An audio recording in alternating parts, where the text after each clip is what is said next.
नमस्कार, मैं रचना शर्मा चढ़ती कला टाइम टीवी देख रहे सभी दर्शकों का स्वागत करती हूं। आप देख रहे हैं हरियाणा के विशेष समाचार।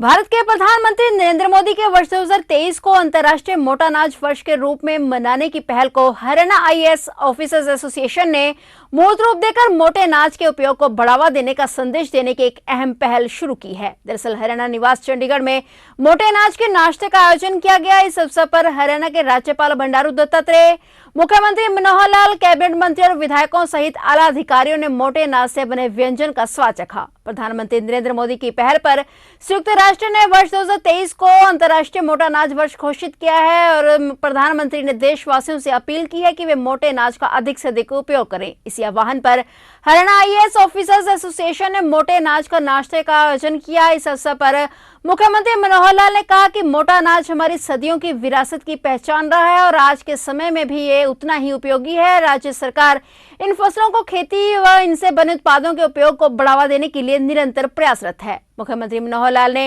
हरियाणा आईएएस ऑफिसर्स एसोसिएशन की इस पहल की प्रशंसा करते हुए कहा कि मोटे अनाज से बने व्यंजन न केवल सेहत के लिए लाभकारी हैं, अपितु मोटे अनाज से बने उत्पादों को बेचकर आज किसान भी आर्थिक रूप से मजबूत हो रहे हैं। प्रधानमंत्री की यह पहल निश्चित तौर पर अपने देशवासियों को स्वस्थ बनाने में कारगर सिद्ध होगी। हरियाणा सरकार भी प्रधानमंत्री के इस प्रयास को लगातार बल देते हुए मिलेट्स फसलें यानी ज्वार, बाजरा, रागी इत्यादि को बढ़ावा देने के लिए एक और किसानों को इन फसलों की खेती करने के लिए प्रोत्साहित कर रही है, तो वहीं लोगों को भी मोटे अनाज का उपयोग करने के प्रति जागरूक किया जा रहा है। मुख्यमंत्री मनोहर लाल के नेतृत्व में राज्य सरकार ने किसानों को पारंपरिक फसलों की खेती करने के अलावा फसल विविधीकरण अपनाने का आह्वान किया। प्रदेश में धान के स्थान पर बाजरे की खेती करने वाले किसानों को प्रोत्साहन राशि भी प्रदान कर रही है। इससे पूर्व हाल ही में संपन्न हुए हरियाणा विधानसभा के शीतकालीन सत्र के दौरान भी सभी सदस्यों के लिए विशेष रूप से मिलेट्स लंच का आयोजन किया गया था, जिसमें बाजरा, रागी व अन्य मोटे अनाजों के स्वादिष्ट व्यंजन परोसे गए। हरियाणा आईएएस ऑफिसर्स एसोसिएशन के अध्यक्ष और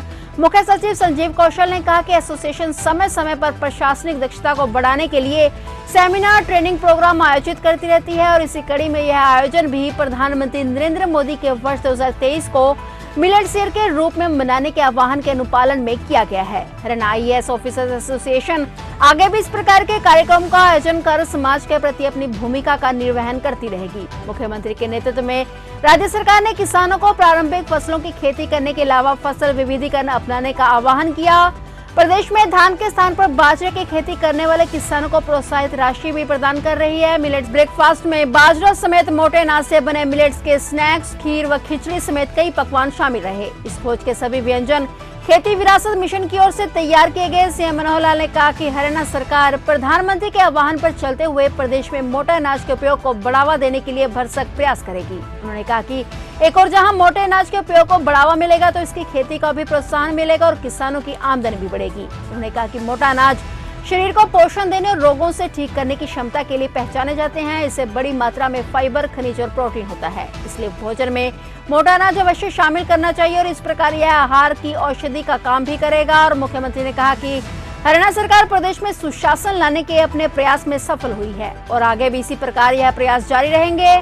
हरियाणा की पहचान आज देश के विकसित राज्यों में होने लगी है और इसका कारण सरकार की नीतियों के साथ साथ प्रत्येक हरियाणवी की मेहनत और अथाह परिश्रम भी है। सीएम ने कहा कि हमने हरियाणा एक हरियाणवी एक के मंत्र पर चलते हुए प्रदेश का एक समान विकास सुनिश्चित किया है, जिसके फलस्वरूप आज समाज का प्रत्येक वर्ग हमारी नीतियों के साथ खुद को जुड़ा हुआ महसूस कर रहा है। उन्होंने कहा कि हमने पंडित दीनदयाल उपाध्याय के अंत्योदय दर्शन के अनुरूप समाज में किसी कारणवश जो वर्ग पिछड़ गए हैं उन्हें मुख्य धारा में लाने के लिए वर्ष 2022 को अंत्योदय उत्थान के वर्ष के रूप में मनाने का जो संकल्प लिया था उसे इसी वर्ष में पूरा किया है। हमारी सरकार ने अंत्योदय उत्थान के तहत ही नागरिकों के सर्वांगीण विकास को सुनिश्चित करते हुए 5 शिक्षा, स्वास्थ्य, सुरक्षा और स्वाभिमान और स्वावलंबन पर जोर दिया है। मुख्यमंत्री ने कहा कि अंत्योदय उत्थान के अपने प्रयासों की यात्रा को आगे बढ़ाते हुए वर्ष 2023 को प्रदेश सरकार ने अंत्योदय आरोग्य वर्ष के रूप में मनाने का फैसला लिया है। उन्होंने कहा कि हमारा संकल्प है कि प्रदेश के हर नागरिक को बेहतर स्वास्थ्य सुविधाएं मिले और गरीब व्यक्ति को इलाज के लिए किसी प्रकार की कोई कठिनाई का सामना न करना पड़े। इसी विजन के साथ राज्य सरकार ने निरोगी हरियाणा योजना की शुरुआत की है, जिसके तहत पहले चरण में प्रदेश के अंत्योदय परिवारों के स्वास्थ्य की जांच की जाएगी। सीएम मनोहर लाल ने कहा कि वर्ष 2023 अब एक अन्य मामले में भी बहुत विचारणीय बनने जा रहा है, क्योंकि प्रधानमंत्री नरेंद्र मोदी के सहयोग से वर्ष 2023 को अंतर्राष्ट्रीय मोटा अनाज वर्ष के रूप में मनाने का फैसला लिया गया है। हरियाणा सरकार भी प्रधानमंत्री के इस आह्वान पर चलते हुए प्रदेश में मोटा अनाज के उपयोग को बढ़ावा देने के लिए भरसक प्रयास करेगी।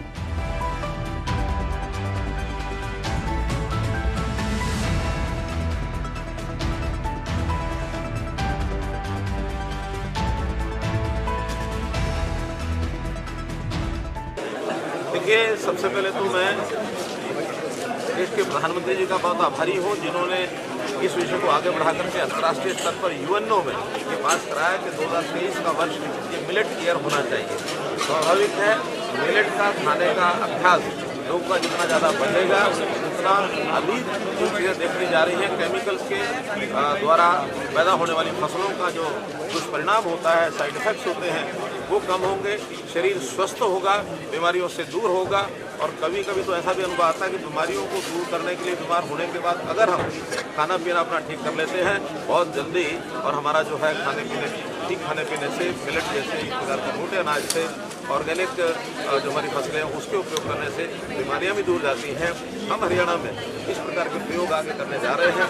हमारे जो वेलनेस सेंटर्स, लगभग 1000 वेलनेस सेंटर्स अब जल्दी पूरे हो जाएंगे। हरियाणा के मुख्यमंत्री मनोहर लाल के नेतृत्व में विगत 8 वर्षों से प्रदेश सरकार किसान व किसानी के प्रति गंभीर है और केंद्र सरकार की कृषि एवं संबंधित क्षेत्र की हर योजना को अन्य राज्यों की तुलना में सबसे पहले मूर्त रूप दे रही है। किसानों का रुझान पारंपरिक खेती के साथ साथ अन्य नकदी फसलों की ओर भी बढ़े, इसके लिए न केवल केंद्र सरकार के बल्कि दूसरे देशों के सहयोग से उत्कृष्टता केंद्र खोल रही है, जिसके तहत किसानों को बागवानी व मत्स्य पालन के क्षेत्र में नई नई तकनीकों की जानकारी दी जाती है और किसानी ने अपनाकर अपनी आय बढ़ा रहा है। मुख्यमंत्री मनोहर लाल स्वयं किसानी से जुड़े रहे हैं और वे किसानों की दुख तकलीफ से भली भांति परिचित हैं। किसान जमीन के साथ साथ अपनी संतान को पानी भी विरासत में देकर जाए, इसके लिए मुख्यमंत्री ने एक अनूठी पहल करते हुए मेरा पानी मेरी विरासत नाम से एक नई योजना आरंभ की। इसके तहत धान के स्थान पर अन्य वैकल्पिक फसलों की खेती करने वाले किसानों को 7,000 रुपए प्रति एकड़ वित्तीय सहायता दी जाती है। इसके अलावा डिजिटल माध्यम से सरकारी योजनाओं का लाभ सीधा किसानों को दिया जा रहा है। प्रदेश का किसान आज नई तकनीक का उपयोग कर कम लागत में अधिक मुनाफा कमा रहा है। आज हमारे सामने प्रदेश में ऐसे कई उदाहरण हैं। हरियाणा के 2 प्रगतिशील किसानों को पद्मश्री पुरस्कार मिल चुका है, जिसमें सोनीपत जिले के कवन सिंह चौहान व करनाल जिले के सुल्तान सिंह शामिल हैं। इन दोनों किसानों को परंपरागत खेती से हटकर स्वीट कॉर्न व बेबी कॉर्न व अन्य मत्स्य पालन से उत्कृष्टता के लिए पद्मश्री पुरस्कार मिला है। मुख्यमंत्री ने एक और अनूठी पहल करते हुए जो प्रगतिशील किसान कम से कम 10 और किसानों को प्रगतिशील किसान बनने के लिए प्रेरित करेगा, उसे किसान श्री पुरस्कार आरंभ करने की घोषणा की गई है। प्रदेश में बागवानी क्षेत्र में गुणवत्ता व उत्पादन में बढ़ोतरी के लिए 11 उत्कृष्टता केंद्रों की स्थापना की गई है। इन उत्कृष्टता केंद्रों से अनेकों किसानों को जोड़ा गया है। इसके अलावा विलेज ऑफ एक्सीलेंस के माध्यम से भी बेहतर कृषि, बागवानी व पशुपालन में उल्लेखनीय उपलब्धियां दर्ज करने वाले गांवों को चिन्हित किया गया है। किसान उत्पादक समूह सीधे बाजार से जुड़े हैं। मुख्यमंत्री बागवानी बीमा योजना के तहत बागवानी फसलों का 40,000 रुपए प्रति एकड़ बीमा किया जाता है। राज्य में बागवानी का क्षेत्र पहले से कहीं अधिक बढ़ गया है। राज्य के किसानों का रुझान परंपरागत खेती की जगह बागवानी की ओर हो रहा है। करनाल में महाराणा प्रताप बागवानी विश्वविद्यालय स्थापित किया गया है। इस विश्वविद्यालय की ओर से किए जा रहे नए शोध और विकसित की जा रही तकनीकों का लाभ किसानों को सीधे मिल रहा है। किसानों की आमदनी बढ़ाने के साथ साथ कृषि उत्पादों की धुलाई, ग्रेडिंग और पैकेजिंग का काम आसानी से हो, इसके लिए सरकार पैक हाउस स्थापित करने वाले किसानों को सब्सिडी प्रदान कर रही है। हरियाणा सरकार ने बागवानी फसलों की खेती को अधिक बढ़ावा देने व आय बढ़ाने के लिए चालू वित्त वर्ष के अंत तक 100 पैक हाउस स्थापित करने का लक्ष्य रखा है। कृषि क्षेत्र में नीतियां बनाने, उत्पादन, प्रौद्योगिकी, विपणन, मूल्यवर्धन, बुनियादी ढांचे और निर्यात के क्षेत्र में उत्कृष्ट कार्यों के लिए भारतीय कृषि एवं खाद्य परिषद द्वारा इंडिया एग्री बिजनेस अवार्ड 2022 में हरियाणा को बेस्ट स्टेट का पुरस्कार भी दिया जा चुका है। सोनीपत के गन्नौर में एशिया की सबसे बड़ी हॉर्टिकल्चर मार्केट बनने जा रही है। इसे बनने से किसान अपने उत्पाद को एक स्थान पर बेचकर अधिक लाभ कमा सकेंगे। हरियाणा का किसान अनाज के साथ साथ फल, सब्जियां और फूल की खेती करके देश की अर्थव्यवस्था को मजबूती प्रदान कर रहा है। आज हरियाणा कृषि के क्षेत्र में देश के स्तर पर उत्पादन के साथ साथ गुणवत्ता में अपनी अहम भूमिका निभा रहा है। इसके साथ साथ राष्ट्रीय राजधानी क्षेत्र की लगभग 5 करोड़ की आबादी की दैनिक जरूरतों को पूरा करने में भी आगे रहा है।